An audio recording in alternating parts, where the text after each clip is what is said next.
पश्चिम Asia में जारी तनाव बेहद खतरनाक मोड़ पर पहुंचता दिख रहा है। दुनिया की सबसे अहम समुद्री लाइफलाइन माने जाने वाले स्ट्रेट ऑफ हॉर्मुज पर अमेरिकी राष्ट्रपति डोनाल्ड ट्रंप के नए ऐलान ने पश्चिम एशिया में भड़क रही युद्ध की आग में घी का काम किया है और इस पूरे संकट को और गंभीर बना दिया है। अमेरिकी राष्ट्रपति डोनाल्ड ट्रंप ने ट्रुथ सोशल पर स्ट्रेट ऑफ हॉर्मुज को लेकर बड़ा बयान दिया है, जिससे ईरान भड़क गया है। ट्रंप ने कहा, हॉर्मुज स्ट्रेट खुला है और खुला रहेगा, ईरान रहे या ना रहे।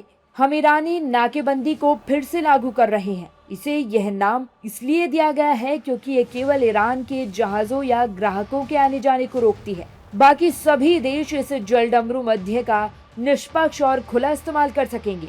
अब से अमेरिका को हॉर्मुज स्ट्रेट का संरक्षक माना जाएगा। साथ ही निष्पक्षता के नाते दुनिया के इस बेहद संवेदनशील इलाके में सुरक्षा और हिफाजत का काम करने के लिए होने वाले आवश्यक खर्चों की भरपाई के तौर पर यहां से गुजरने वाले सभी कार्गो पर 20% की दर से शुल्क लिया जाएगा।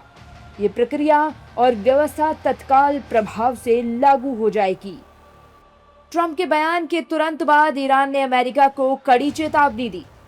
तेहरान ने साफ कहा कि स्ट्रेट ऑफ हॉर्मुज के प्रबंधन में किसी भी अमेरिकी दखल को स्वीकार नहीं किया जाएगा। ईरान ने कहा कि अगर अमेरिका ने इस क्षेत्र में हस्तक्षेप किया तो उसका जवाब दिया जाएगा। साथ ही अन्य देशों को भी चेताया कि यदि उन्होंने अमेरिका का साथ दिया तो उन्हें भी इस संघर्ष का हिस्सा माना जाएगा। इसी बीच अमेरिका ने लगातार तीसरी बार ईरान के सैन्य ठिकानों पर बड़े हमले किए हैं। अमेरिकी सेंट्रल कमांड के मुताबिक रविवार को मिसाइल ठिकानों, ड्रोन बेस, नौसैनिक अड्डों और संचार केंद्रों सहित करीब 140 सैन्य ठिकानों को निशाना बनाया गया।